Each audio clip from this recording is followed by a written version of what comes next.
What's up, all you beautiful Misfits and Rejects out there? Thank you for joining me for episode 200 of Misfits and Rejects. What a wild ride. What a milestone. 200 episodes. Another 100 from last time when you saw me, or heard me, with my father, Bob Kruder. We were sitting in Germany, Bavaria, overlooking this beautiful field of cattle, having a conversation about his life, how he designed his life, the things he did, and where he finds himself now as somebody who's living out his retired years. And then fast forward now another year, almost 2 years, another 100 episodes. And my dad came back on to interview me and ask me questions about what's been going on with me, Misfits and Rejects, my online entrepreneurial adventure, my desire to make online business, and this podcast. And it was really cool. We shared a really cool moment in time, which is great because it'll be recorded. We can always go back and see what it was like when we had that conversation. My dad's turning 80 this year in November, coming up. So you can imagine it's not only a great moment to mark in time, but it was a great moment for a father and son to share. And he got to hear where I'm at and what's been going on over the last 4.5, 5 years, even though he hears about it from time to time. Really got to break it down with him and hear the questions that he might have if he had his own podcast. And it was fun. So thank you for joining us. Really excited to share this episode with you. He asked me questions. I answer. Pretty straightforward format as you've been hearing for the last 200 episodes. But again, here we are, almost 5 years into Misfits and Rejects. As many of you heard in episode 190, Misfits and Rejects took a turn in the sense of I found out how many listeners are out there. There's 100 of you. And I appreciate every single one of you. The analytics are saying that after a period of time, it's actually more like 150. But again, I appreciate every single one of you who come share this moment in time with me. Hopefully get a lot of value out of the inspirational stories that I share with you. Hopefully some of them you connect with and maybe inspire you to take that first step out into whatever you want your life to be like, whether it's an entrepreneur online, whether it's a brick and mortar entrepreneur, whether it's just somebody who enjoys their life a little bit more doing what they want to do because they connected with one of these stories that I bring on. So really fun to be here with you again for episode 200. As you'll hear, Misfits and Rejects is moving in a direction. I don't know exactly what direction it is. I'm just kind of following my instincts, my interest, where I want to go with Misfits and Rejects. And that is right now me developing a pilot to create an animated series for Misfits and Rejects. And what that means is I'd like to go back through every single episode and turn it into an animated episode. So going back, essentially me narrating the individual story who came on for that episode and squishing it down to more of a digestible chunk of time, whether it's like 7 minutes, 12 minutes, 15 minutes, and then building a little animated visual to pair with it. And as you can imagine, me not having any skills online really, trying to learn how to animate something to create my pilot has been an adventure in itself, which I'll go into detail more as I continue to develop it. But yeah, I'm creating a little animated series. I'm going to put it on YouTube. Hopefully that's going to generate some more listeners and maybe point Misfits and Rejects in a direction that it could become more of a business, more of a brand, more of something that's monetizable. Although I do this because I love it and I will continue to do it because I love it. It would be nice to make this more of a viable business venture. Because right now, guess what? It's just a show. I mean, it's a show that I hope inspires you. It's a show that I created to scratch my own itch, just to really bring these stories that I found so powerful and motivating to me, to you, and hopefully inspire you as well. And as it was pointed out to me so eloquently and articulate and kindly by Dan Andrews from the Dynamite Circle, and I'll cite his episode in the show notes. I have built a show. It's not a business. Maybe it could become a business, but I really need to figure out the value proposition of this podcast. The 150 of you who show up every week and listen are getting something from it. And I hope it's what I think it is, that inspiration, that motivation, or just the entertainment side of it, because a lot of these people are super entertaining. But there needs to be a more in-depth layer that I add to it. something that delivers a more specific value proposition, something that hits home to all of you that hopefully you can utilize to change your life. That's where my head's at. That's what I'd like to deliver to you. I don't think it's going to be a product, that I have manufactured in China that you then utilize. I don't think it is, but maybe it is. I mean, I'm open to your suggestions. If you like the idea of me turning Misfits and Rejects into an animated series, please comment in the show notes or reach out to me directly, chapin@misfitsandrejects.com. I'd love to hear your feedback per usual. It's been said to me that maybe if I just got real specific with one of these types of beautiful misfits and rejects that I interview, being it a entrepreneur, for example, in a specific type of entrepreneurial niche, I would have a easier time capturing more individual listeners and possibly monetizing it in a way that really benefited that niche that I chose. So again, comment below if you're watching this on YouTube, and send me an email if you're not and you're hearing this in your earbuds. If you're a first-time listener and you just found this podcast, I'd love it if you hit subscribe. I'd love it if you shared it with a friend. If you think this message is interesting, unique, special, and you found value in any episode that you've listened to, I'd be honored if you shared it with a friend, with somebody you think might get some kind of benefit from listening to all these beautiful characters that I interview around the world, and hopefully change someone's life. So again, if you're listening right now in earbuds and you're on a podcast player, hit subscribe. If you'd like to see the visual content of Misfits and Rejects, I'm starting to put it up on YouTube. You can see this episode live that I had with my father on YouTube. So you can head over to youtube.com and then just type in Misfits and Rejects podcast or just Misfits and Rejects, and you will find it on YouTube. You'll get to see my face, my dad. You'll get to see what I look like in 40 years. We're basically twins. And that, I think, is the future of Misfits and Rejects as I see it now.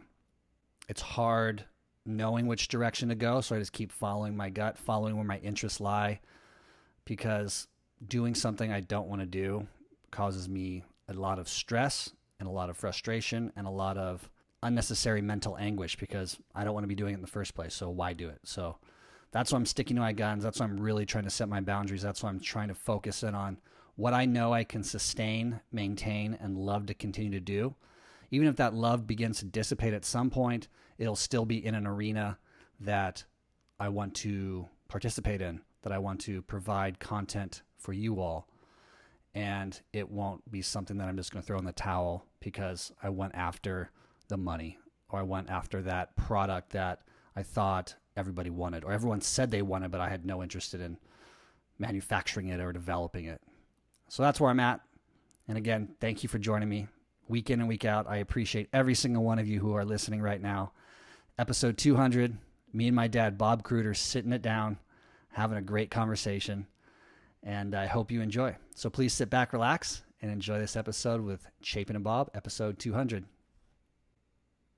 Welcome to another episode of Misfits and Rejects. Today I'm joined by my father, Bob Cruder, and it's another milestone, episode 100. We sat in Germany together in Bavaria on a beautiful balcony overlooking a field of cattle. So I thought it fitting, and actually it was your suggestion, that you come on for episode 200 and interview me. So for today's episode, my father will be interviewing me, and if you can't tell, look at the camera, Dad. This is me, how I look in 20 years, twins, basically. So I'm excited to do this with you. And, you're being generous in 20 years. You need more than that. Sorry, 40 years, I guess, would be more appropriate. You're 80 this year, huh? Yeah, 80. So I'm going to turn it over to him, and this is episode 200 of Misfits and Rejects. Well, here we are. A long session, as he said. I'll be 80 in November, and I guess you're still 40, and so I didn't figure it out very quickly, so we had a later start, but here we are. And what comes to my mind is, how's this whole podcast thing working out for you? Well, as you know, and I've shared with the audience, it is working out in the sense that it's still a passion project. It's still something that I do because I love it, and the traction that I thought I had gained over the last 4.5 years just isn't real. It wasn't there was no traction. I mean, from doing what I do online every week, week in and week out, spend 7 to 10 hours on this a week. And I post once a week on Facebook and I post once a week on Instagram, and that's kind of the extent of my marketing.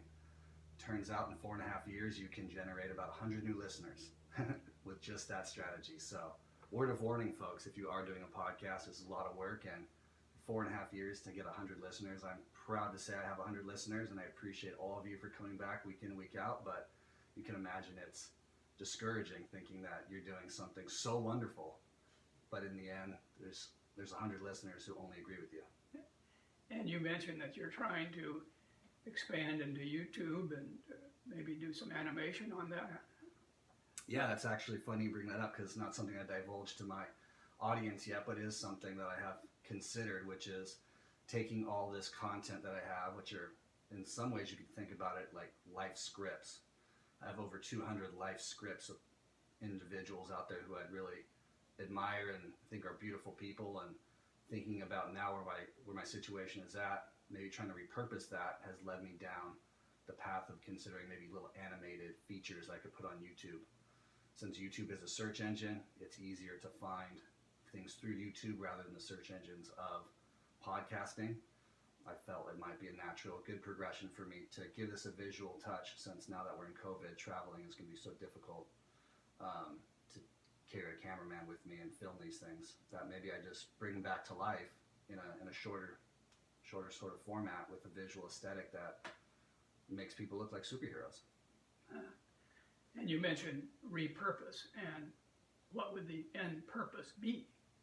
At this point, it's to continue to deliver a message that I hope is inspirational, maybe more informative about the lifestyle that I like to lead, the lifestyle that all these other individuals are leading, and add another shred of value, probably more valuable than the inspiration and the idea generation that I was hoping all these podcasts were delivering.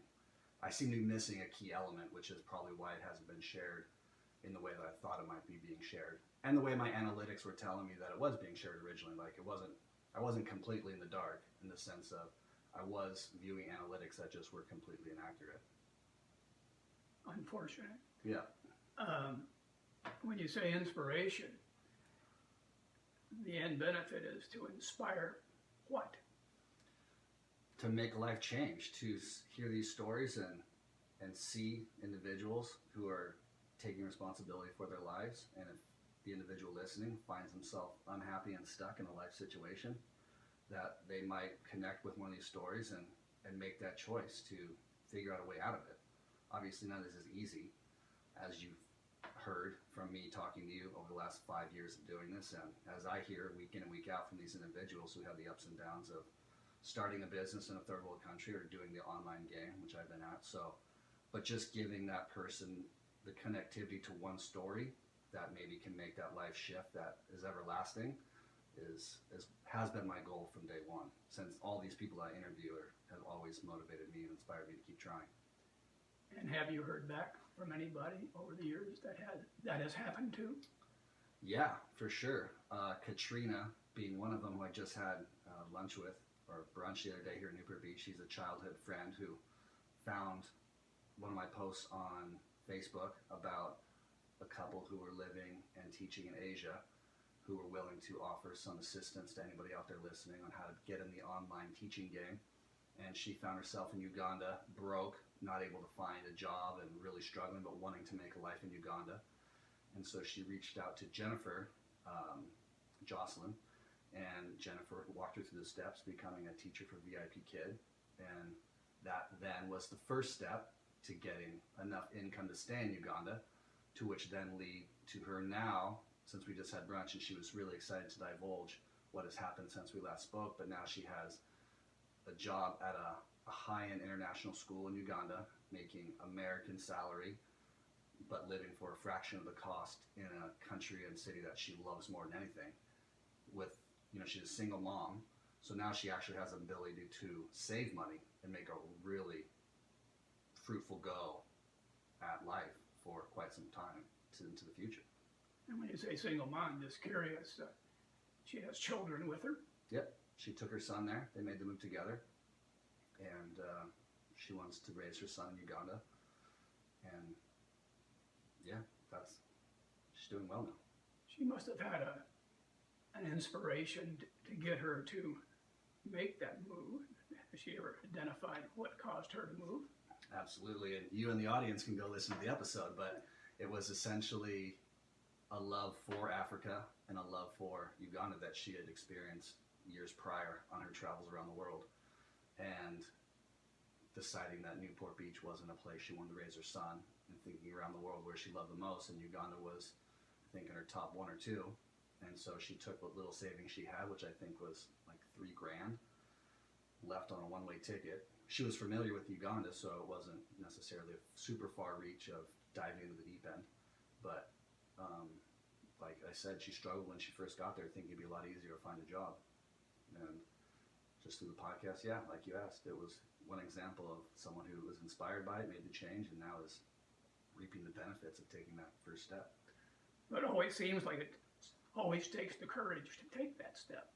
Yeah, it does take a lot of courage and willingness to kind of surrender to what is out there and what could be and what is to come. I mean, she knew Uganda and she knew the people were kind, but she didn't know if she'd be able to sustain a life for herself.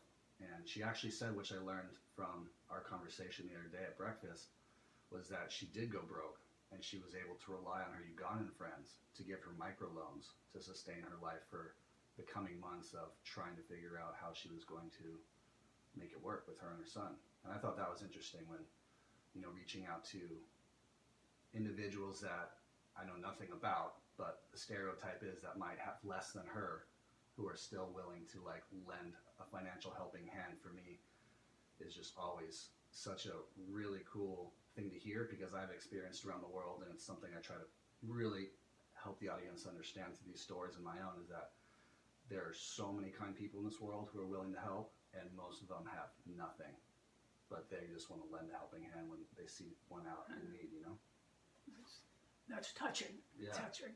What comes to mind is, thanks to you, and you and I have both been always on kind of a investigating life path.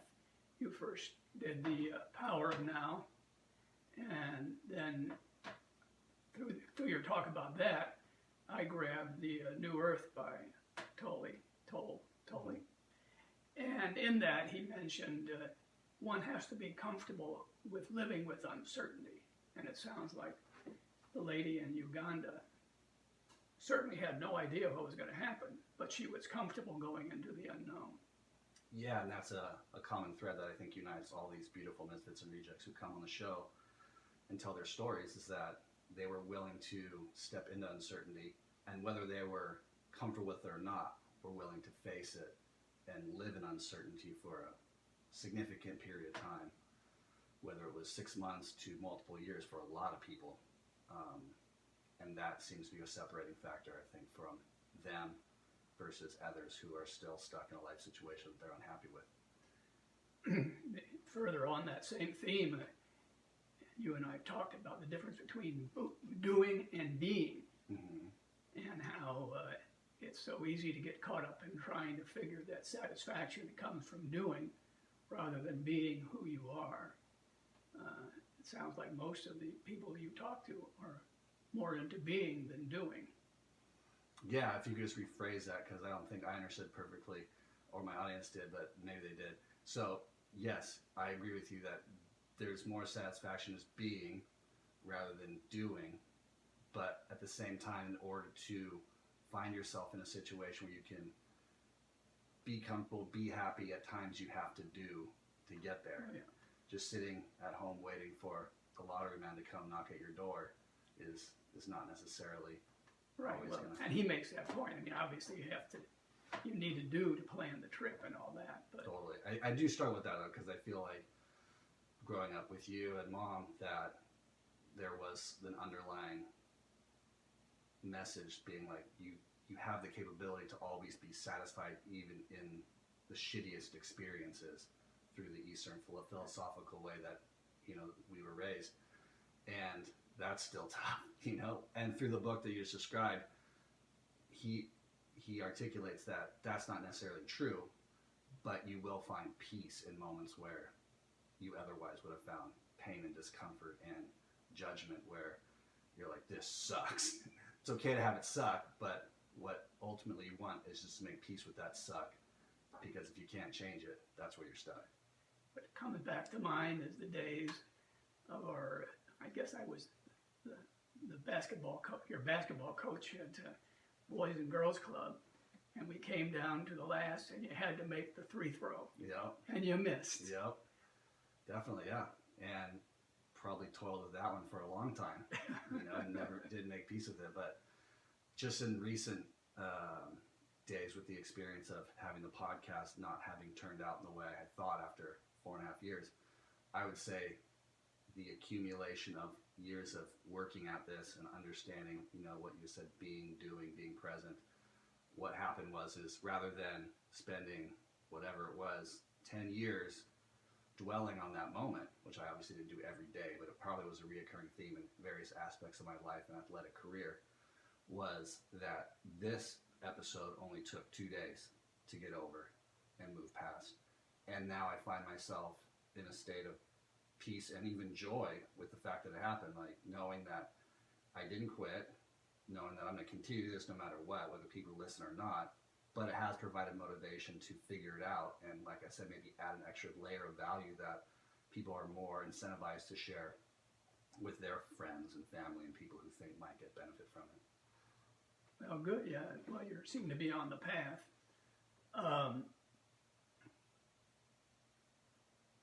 Your other endeavor, the surf course, Mm-hmm. which I assume the listeners know about. Yep.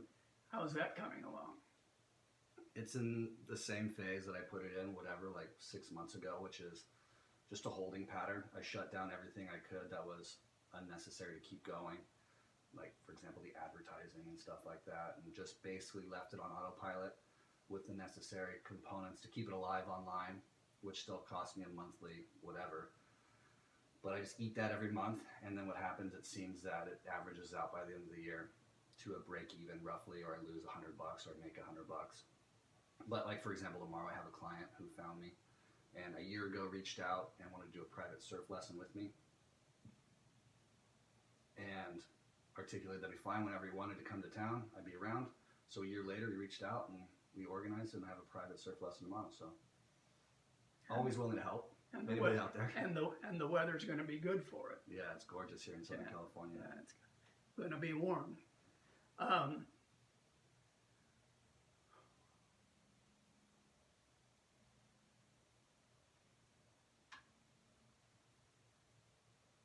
So ultimately, you mentioned you'd like to be sitting in Thailand, living more inexpensively and continuing to do this,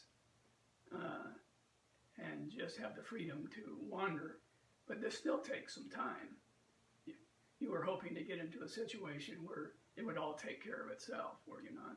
Absolutely. That's a great point. Along the path that I've chosen, the original motivation was to automate it to a way that I could just collect passive income, that I could just go back to doing what I did before, which is wake up in Nicaragua, walk an hour down to the beach, surf for 2 to 3 hours, walk back, make a casual lunch, maybe surf again, have drinks with my friends, and basically live that life on automation, with a cash flow coming in that could sustain it. What I found was, through banging my head against this computer for the last 5 years, and then reflecting on the other goal I had set for myself, which was trying to become a professional athlete, I do embrace and I do get a certain amount of satisfaction, more so than I think, which I'm discovering still to this day, of the challenge. Like, I like the challenge. I like to choose something that I know I can accomplish, but is well out of my comfort zone and range of knowledge, whether it's physical or mental, and then moving in a direction to try to accomplish the goal I set for myself. So I've been thinking about that a lot lately, which is like, I would never probably set the goal for myself to be an astronaut. I have no desire to be an astronaut, even though I know it'd be challenging. I have no skill set in mathematics or the things necessary to be chosen as an astronaut that gets sent to space, by the space program. And since nothing in me is driven for that challenge to accomplish that challenge, that's not something I would ever challenge myself with. But the things that I've set, the goals I've set for myself now, like I'm not great at learning languages, but my goal before I die to speak fluently at least one, maybe two. And this online entrepreneurship, like I'm not well equipped for the online game, and even entrepreneurship, if you will, it's still something I am confident I could accomplish with enough time spent at it. So you're basically in the arena that is challenging and requires you to expand, and you're doing it. And I assume you're spending quite a bit of time at it. Yeah. Every day. Every day. 4 to 6 hours. More or less. I mean, if you averaged out the amount of time I spent on it, we could probably say like 365 days a year, I spent at least, 3 to 6 hours on it, give or take, Well, that's good, but you're still able to get surfing in? Or... No, surfing's taken a back seat. It's more of a desire in me to drive at this, work at this every day than it is to progress my surfing. Even though every day I surf, I'm like, I need to incorporate this in my life because it's such a nourishing thing for my soul and body. I still just find myself not motivated to go seeking out the waves or even making the effort, which is something I've been toiling with because I should probably change that. But when I have spare time, I'd rather be sitting at the computer. Understandable. There's lots to do. Yeah. Lots to do, and it's not, it doesn't sound like it's really grief work. I mean, it's interesting. I mean, that's what I struggle with sometimes because, I mean, like I showed you today, the little animated video I'm making, the learning of the tools necessary for anything I do online is so painful for me. I'm so not interested in learning any of it, full stop. The outcome, however, when I get to see what I've accomplished through the time spent is fulfilling enough to keep motivating me and driving me forward. But I think about that all the time. Like if I ever sit at a podium giving a speech that's going to inspire everybody, like on what I accomplished, what am I going to say when I look back 2020, hindsight 2020 at my experience, my perseverance? Like, will any of this have been enjoyable? Sure. But not in the same way that you hear, like, say, a good example would be like Martha Stewart or somebody. Like, I just love baking or whatever she's into, like home care. Like, I don't have that for anything I'm doing right now. It's a means to an end, but I also think that if I had the passive income coming in Nicaragua, living on the beach, there would be a period of time in which I loved it, relished it, just enjoyed every moment of it, but came to the end of it saying, like, I want to challenge myself. Right. So that's kind of where this is at. I'm challenging myself. And if you look back at my career of trying to play professional soccer, that lasted about 5 years. So I'm at that 5-year threshold. We'll see what happens after this. But I don't foresee myself going to get a 9 to 5. So that's the other thing that's constantly nipping at my heels is avoiding that to maintain a life that I've always dreamed of. So, well, the one thing nice about doing this, you don't age out of it. Correct. As you do in soccer. True. Yeah. And this day and age with COVID, you probably wouldn't be playing anyway. That's correct. A lot of those kids who are like on the cusp of making it, young adults, men, who maybe were on the team, not on the team anymore. I mean, they just keep the probably necessary players to get the job done, and everyone else is cut because budgets are cut. What comes to mind also is that, you spend quite a bit of your time nurturing your niece and nephew, right? Yeah, I do. And when I'm on the road, I miss them quite a bit. But I also am comfortable with my life choices and decisions and find myself equally as joyful and present in the places that I choose to reside for the extended periods of time. And that's what's great about FaceTime, is we get to connect face to face, and I don't have to be here every single day. Yeah.